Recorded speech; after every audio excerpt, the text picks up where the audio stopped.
Eh, Kita juga akan melihat data-data sehingga pada tanggal 26 Juli 2021 akan dilakukan relaksasi dan pembukaan bertahap di beberapa daerah apabila menunjukkan perbaikan dari semua sisi, terutama penurunan kasus dan indikator sesuai dengan acuan dari WHO.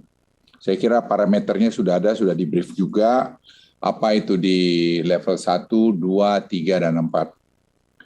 Pada periode penerapan PPKM darurat yang lalu dapat dengan jelas terlihat perbaikan pada aspek pergerakan masyarakat yang mengalami penurunan kapasitas bor rumah sakit hingga jumlah kasus yang turun signifikan.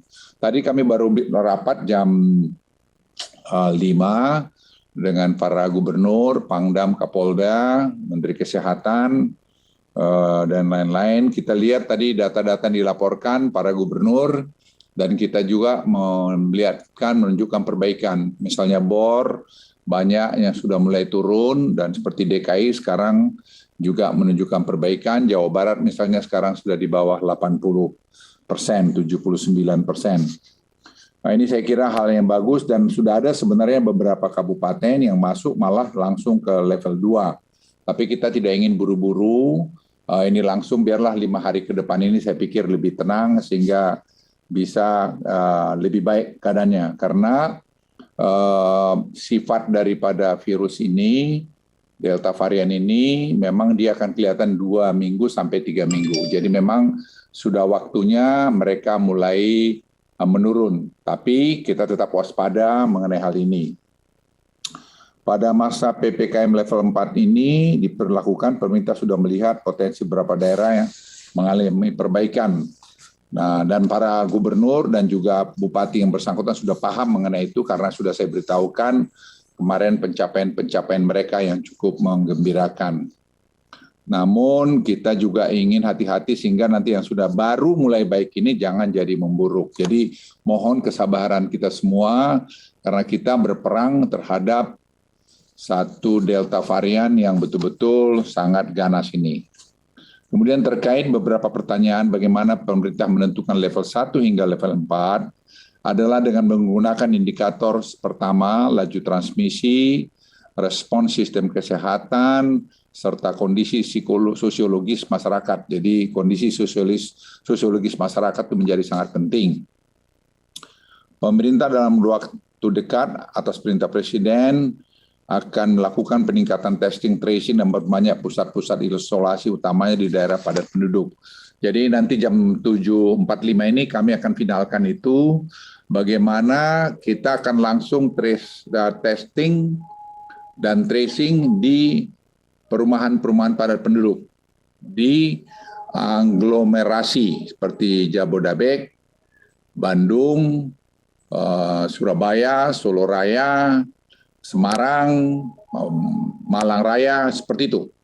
Ada 7 atau 8 tadi itu. Nah itu begitu kita langsung testing, kalau ada yang positif langsung dibawa ke karantina. Di karantina perawatan obat ada, dokter ada, segala macam. Sehingga tingkat menjadi memburuk itu memperkecil. Seperti contoh kami sekarang di Wisma Atlet, tingkat yang meninggal sangat-sangat rendah. Daripada di rumah saja, terutama teman-teman kita yang rumahnya yang agak di daerah-daerah padat penduduk, saya kira tingkat penyebaran itu jangan tinggi. Sehingga kita tujuannya untuk memutus tadi transmisi dari Delta varian ini. Ini kita akan mulai, kita berharap kita akan bisa mulai dalam 1-2 hari ini, dan akan kita lakukan secara masif sehingga waktu nanti pelonggaran pada bulan tanggal 26 kalau semua berjalan baik, maka yang kita tekankan adalah nanti testing, tracing, dan vaksinasi. Itu akan berjalan paralel karena dari data yang kita dapat, ini seperti DKI dari tadi yang kita lihat, yang meninggal karena COVID yang sudah divaksin itu angkanya sangat rendah, dari 5,1 juta sampai hanya 54 orang tadi yang meninggal. Jadi ini angka hanya 0,21%. Jadi vaksin dan itu rata-rata komorbid.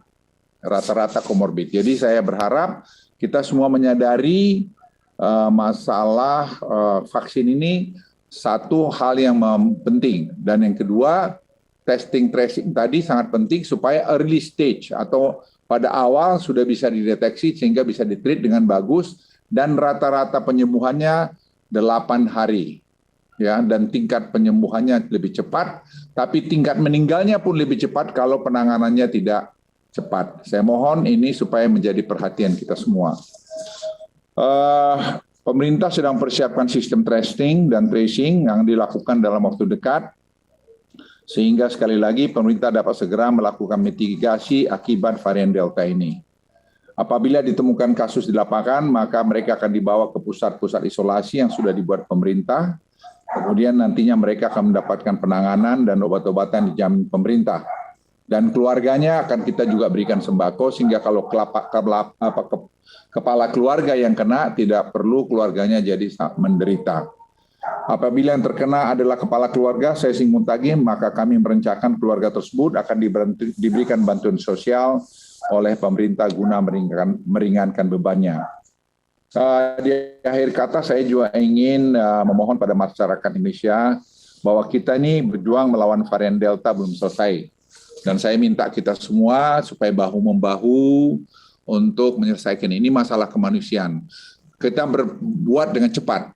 Keterlambatan kita mengambil action itu menyangkut berapa orang yang meninggal.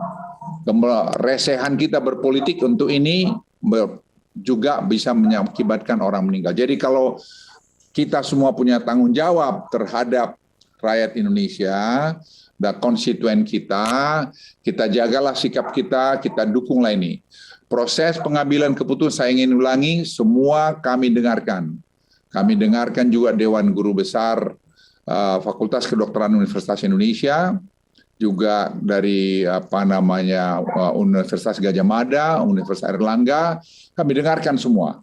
Sehingga dalam data-data yang kami ambil, saya kira tidak ada yang hampir tidak ada yang kami miss. Jadi percayalah bahwa kami melakukan yang terbaik, tapi bahwa Delta varian ini hal yang sulit dihadapin, memang itu nyatanya. Tidak ada satu negara pun di dunia yang sekarang bisa klaim bahwa mereka sudah bisa mengatasi ini.